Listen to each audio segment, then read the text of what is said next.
Welcome to your sleep story. I'm so glad you're here tonight. Whatever this day was, however long it felt, however much it held, it is behind you now, completely behind you. You made it through, and that is everything. So let's begin. Before I take you anywhere tonight, I want to count you down from 10 to 1. And as I count, I want you to allow yourself to sink just a little deeper into wherever you are right now. Feel the weight of your body. Feel what is beneath you, holding you. And with each number, just let go a little more. 10. Allow your eyes to close. Gently, completely. There is nothing you need to see right now. 9. Feel your shoulders and let them drop as far as they want to go. 8. A slow breath in through the nose. 7. And all the way out. 6. Your hands. Feel them opening. Whatever you've been holding today, you can put it down now. 5. Your jaw is soft. Your face is soft. 4. Your legs are heavy, warm. 3. You're drifting, not asleep yet, but moving that way. 2. The day is behind you, completely and entirely behind you. 1. And now, tonight's sleep story, the relaxation. Before we go anywhere, I want to stay here with you for a moment. Just here, just now, because this moment, this exact moment right now, where you are lying in the quiet, deserves a little attention, a little kindness. Take a breath in for me, from the very bottom of the belly. Good, and let it go.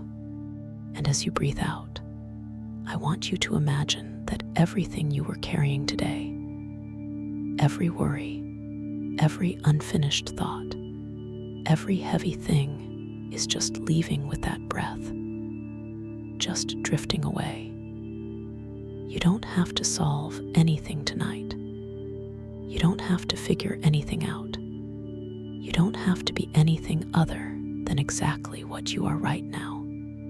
A person who deserves rest. A person who deserves sleep. Because you do. You really do.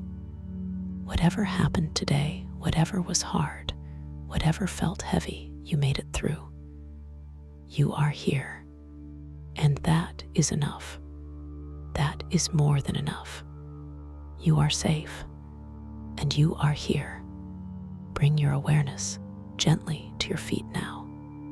Just notice them and allow them to soften. The toes uncurling, the arches releasing. All the small held tension of the day simply letting go.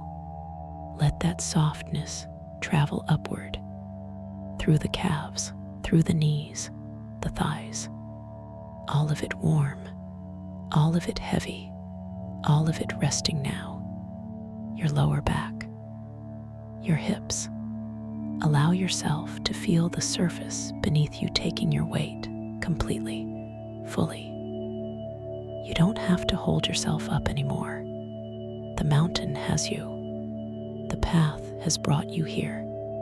The belly soft, the chest soft, the heart beating steadily as it always has, as it always will. Your shoulders dropping, your arms heavy and warm, your hands open and still, the neck long and loose, and your face, let the jaw go. Let the forehead smooth. Let the eyes be completely still behind their lids. There you are, from the top of your head to the tips of your toes, completely soft, completely warm, completely at rest. You've done beautifully. Now, let me take you somewhere. Somewhere the path ends at a low stone building, and the butter lamp is burning inside, and the smell of dal and rice is in the cold mountain air, and the Himalayas are above you, and the stars are the most stars you have ever seen. Come with me. The path you have been walking all day, the high trail, the trail that traverses the high valleys of the Himalayan foothills, the region called the Himal, the middle hills, above the lowland plains, and below the great peaks. Not an easy day. The trail ascending and descending, the trail crossing rivers on log bridges, the trail losing itself in the terraced fields and finding itself again on the far side. The trail narrowed sometimes to a ledge above a drop. You did not look down. You looked at your feet, at the next step, one step, then the next, all day like this, one step, then the next, and now the path ending at a wooden gate, the gate in a stone wall, beyond the gate, the tea house, the light from it, orange, in the blue dusk, the tea house, stone, 2 stories, the lower story, the family space, the kitchen, the storage, the animals in winter, the upper story, the rooms for travelers, low wooden doors, small windows, the windows that the altitude requires small, to keep the cold out, to keep the warmth in, the flag on the roof, the prayer flag, the lungta, the same 5 colors as Tenzin's monastery, blue for sky, white for air, red for fire, green for water, yellow for earth, the flag moving, always moving, the mountain wind finding it, even now, even in the evening, even when the air is still everywhere else. The mountain wind, always there, always finding the flag, the prayers going. Inside, you duck through the low door, the warmth of the tea house interior, the wood stove burning, the low ceiling trapping the heat, the stone walls holding it, not the fierce warmth of the Finnish sauna, not the deep tile warmth of the Alpine Kashelofen, the mountain tea house warmth, simple warmth, the warmth of a fire in a cold place, the essential warmth, the warmth that means you made it, you are in, the cold is outside, you are here. Pma. She is at the stove. Her name is Pema. She is 48 years old. She has been running this tea house for 19 years. Before her, her mother. Before her mother, her grandmother, who built the lower story of this building with stones carried from the riverbed below. 3 generations. This tea house, this path, these travelers. Pema is a Tamang woman, the Tamang people of the middle hills of Nepal, one of the many hill peoples of this region, the peoples who have been in these valleys since before the great empires paid attention to the high places. She came back from Kathmandu at 29. She had gone to the city, as many come from the hills, go to the city. She worked there for 6 years. She came back, not because Kathmandu was bad. Kathmandu was many things. She came back because this was where she was needed. Her mother was aging. The tea house needed someone. She came back. She has not left since. The doll BHAT. The smell. You smelled it from outside. Now inside, it is everywhere. Dal bat. The Nepali meal. The meal of Nepal. Dal, the lentil soup. Bat, the rice. And beside them, the tarkari, the vegetable curry. The achar, the pickle. The papad. This is what is cooked in this kitchen every evening. What has been cooked in this kitchen every evening since the tea house began. The dal bat that feeds the family, that feeds the travelers, that has been feeding the people of this trail for decades. Pema makes it the way her mother made it, the way her mother's mother made it. The cumin and the turmeric and the mustard seeds, the mustard oil, the garlic, the ginger, the combination that is the smell of Nepal, the smell that reaches you on the trail sometimes, the smell of a tea house ahead, the smell of dal bat cooking, the smell that means rest is coming. You are almost there. The meal, she puts it before you. The dal bat on a metal plate, the rice heaped, the dal in its small bowl beside, the tarkari, the achar, she puts it before you without ceremony, without performance. She has put this meal before thousands of travelers. She will put it before thousands more. The meal is the same every time, and it is never the same, because the hunger is different. The hunger of a long day on the mountain trail is different from any other hunger. The body having used everything it had, the body needing exactly this. Rice, dal, the carbohydrate and the protein, the spice that warms from inside, the body receiving it.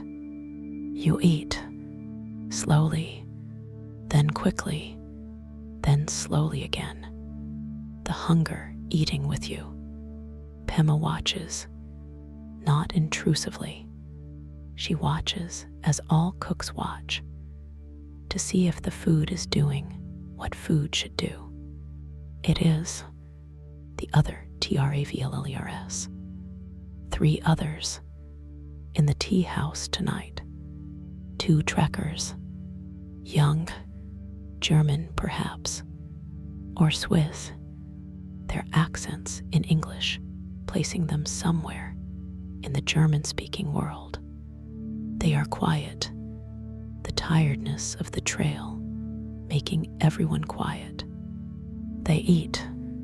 They do not look at their phones. There is no signal here. They look at their food. They look at the stove. They look out the small window at the dark. And one other, a local man, older, a porter, going the other direction. He knows Pema. They speak in Nepali. Low, the conversation of people who know each other and do not need to perform knowing. Simple words, the path, the weather, tomorrow, the weather of the trail, being the most important conversation there is here. The stove, cast iron, small, the tea house stove, old, its surface the surface of something very used, worn, darkened. The iron absorbing years of fires. The fire inside it. The fuel, not wood here. Wood is scarce at this altitude. Yak dung, the pressed yak dung cakes that are the fuel of the high Himalayan household. The smell of it distinct, not unpleasant. The particular smell of burning yak dung, slightly sweet, slightly acrid. The smell of the high places, the smell that Tenzin's monastery knew. Different but related. The smell of the animals of the mountains. Their contribution, even in their absence. The fuel they leave. The stars. After supper, you step outside. The cold, immediate, sharp, the altitude cold, perhaps 3,000 meters. The cold that the body notices instantly after the warmth of the tea house. But you stay because the stars, the Himalayan night sky. We have been to the Tibetan plateau with Tenzin. We have been to the Sahara with Yusef. We have been to the Canadian wilderness with Margaret. This sky, different, the Himalayan sky from 3,000 meters. The peaks, above the peaks, the stars, the peaks providing their own horizon. The jagged, irregular horizon of the high mountains, and above it the stars, dense, so dense, the Milky Way, the band of it, running between the peaks, the galaxy and the mountains, both present, both extraordinary. You stand in the cold. You look up, your breath visible, small clouds rising into the stars. PMA's evening, after the travelers have gone to their rooms. Pema cleans the plates, the pots, the stove. She banks the fire, not extinguishing it, adjusting it, the way the Irish bank the turf, the way Yashida banks the incense, the fire maintained.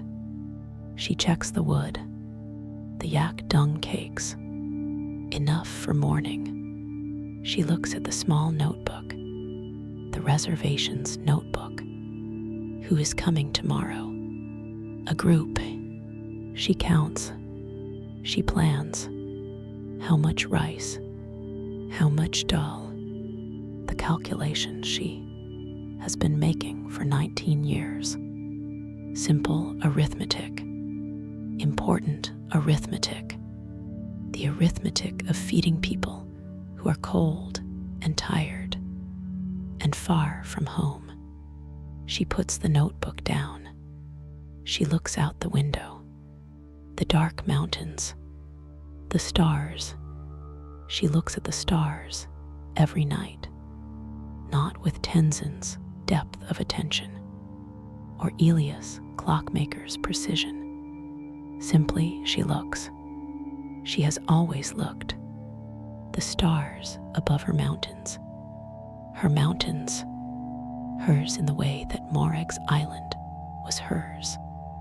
By knowing, by return, what the trail knows, the trail you walk today.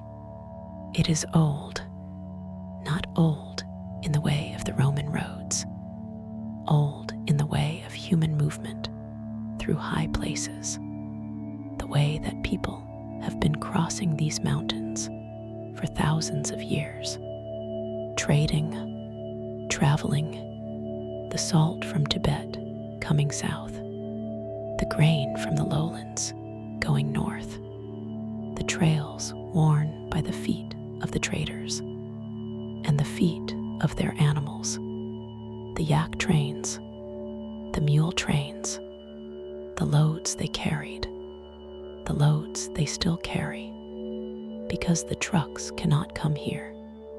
The road ends far below. Everything above the road carried by porters, by animals, as it has always been carried. The trail knowing this, the trail carrying the memory of it, in its worn surface, in its stone steps, in the rest spots, the flat stones placed deliberately at intervals, for putting down the load, for resting, for breathing, for going on. The room, up the narrow wooden stairs. The room, low ceiling, 2 bunks, a thin mattress, blankets, many blankets, the blankets of a high-altitude tea house, not the duvets of the Swiss chalet. Blankets, layer on layer, each one thin, together sufficient, together warm. The window very small, looking out at the dark, but outside the window, the mountains, you cannot see them in the dark, but they are there. You know they are there. You walked among them all day. They are 3 feet from this window, or 3 miles, the scale of them, making distance uncertain. The mountains, there, growing still. The blankets are over you, layer on layer. The mountain cold is outside. The warmth of the blankets is here. The dull bat is warm inside you. The stars are above the roof. Pema is below, banking the fire, checking the notebook, looking at the mountains she has always known. If thoughts are arriving, and they probably are, because that is what minds do, even at 3,000 meters after a long day on the trail, they are not staying long. The exhaustion of the trail takes them, the good exhaustion, the exhaustion of a body that has been fully used, the body having done what it was made to do, walking, breathing, carrying itself through difficult country, the body ready. The thoughts come, you notice them, they are gone before you can follow them. The trail has taken them, one step, and then the next, until you are here, and here is enough. You don't need to hold any of them, just the blankets, just the mountain cold outside, just the warmth inside, just the dull bat, just Pema below, just the stars above the roof. Peace lives in this tea house, in the dull bat, and the yak dung stove, and the blankets and Pemas. 19 years of receiving whoever the mountain sends. Tonight it is yours. Good night. You are doing so beautifully. The day is done. You walked all day, one step and then the next. The trail brought you here. The light from the tea house was the most welcome light you have seen. Pema put the dull bat before you. The other travelers were quiet with their tiredness. You stepped outside after supper and found the Himalayan sky above the peaks. The tea house received you, as mountain tea houses have received travelers for as long as there have been mountains to cross, and people who needed to cross them, with the fire and the food and the blankets and the simple, profound hospitality of a place that understands what tired people need. Carry it with you on the hard days, the days that are all climbing with no summit in sight. The days where every step is an effort, remember that the path knows this. The path was made by people who felt this. Every stone step was placed by hands that understood. You need somewhere to rest.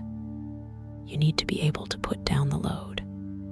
The tea house is always ahead. You always arrive. You know the way here now. But tonight, you are already here. The blankets are around you. The mountains are outside. The stars are above. Sleep now, deeply, completely. You deserve every mountain cold, doll warm, star bright, blanket deep, trail-ended moment of this rest. Every single one. Good night. Sleep well. The tea house through the night. The mountains at night. The Himalayas at night. The peaks. Extraordinary. We have been to the Tatras, to the Alps, to the Norwegian fjord. The Himalayas are different. The scale, different. The highest mountains on earth. The peaks above 8,000 meters. The peaks that have names the world knows. And the peaks that have names only the local people know. And the peaks that have no names at all. Some mountains require no name. Pema knows several of them. She has been looking at them all her life. She does not name them. She simply knows them, the way you know a face you have seen every day of your life. Beyond nomming, beyond description, simply known. The trail at night, the trail in the dark, empty, the trail that was busy this afternoon, the trekkers going both ways, the porters with their loads, the mule train that passed in the afternoon, its bells loud, and then fatting, the trail empty now. At night, no one walks the mountain trails at night. The trail requiring daylight, requiring the ability to see the next step, the next stone, the place where the path narrows, the place where it drops, the trail waiting for morning, the trail that has always waited. That is patient, as old trails are patient, having carried many feet, ready to carry more. In the morning, the doll bat pot on the stove, the doll bat pot, still warm.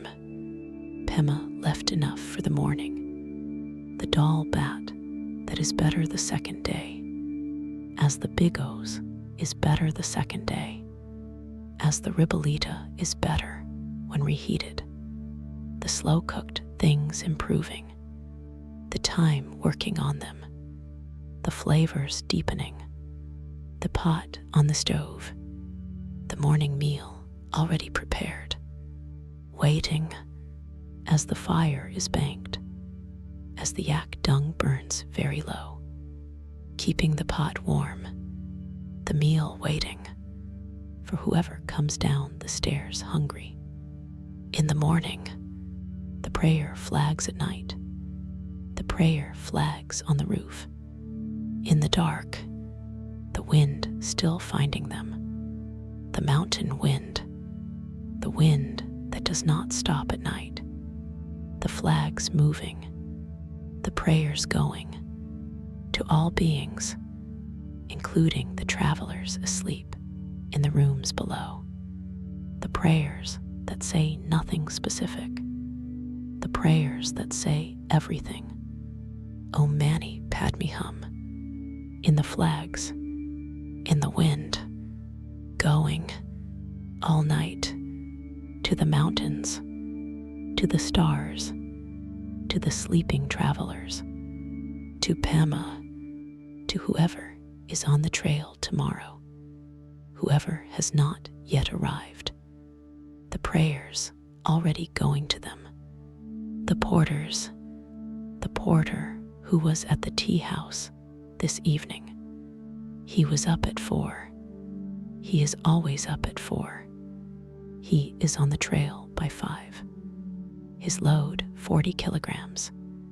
On his back, supported by the namlo, the tumpline that goes around his forehead, the traditional load-carrying method of the hill peoples, the load on his back, the strap on his forehead, his body learning this from childhood, his body adapted to it, the muscles, the posture, the pace. He knows the trail, every stone, every gradient.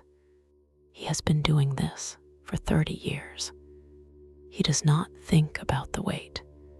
He thinks about the next rest stone, the flat stone where he will set down the load, the relief of it, brief, and then he picks it up again and goes on.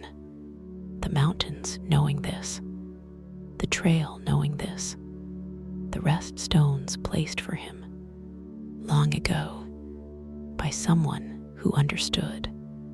The morning, Pema is up at 5, the tea house stirring. She unbanks the fire, the yak dung catching again. She puts the water on for tea, the travelers beginning to move, the footsteps on the wooden stairs, the cold air coming in as the door opens.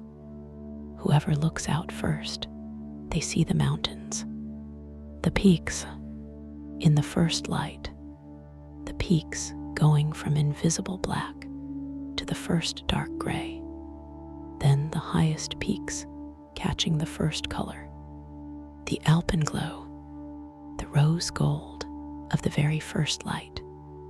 On the highest snow, the color coming down, the peaks lighting, one by one. From the top, the day arriving on the mountains before it arrives in the valley, the light finding the highest things first, as it always finds the highest things first. Pema has watched this every morning for 19 years. The alpenglow, the peaks lighting, the day arriving.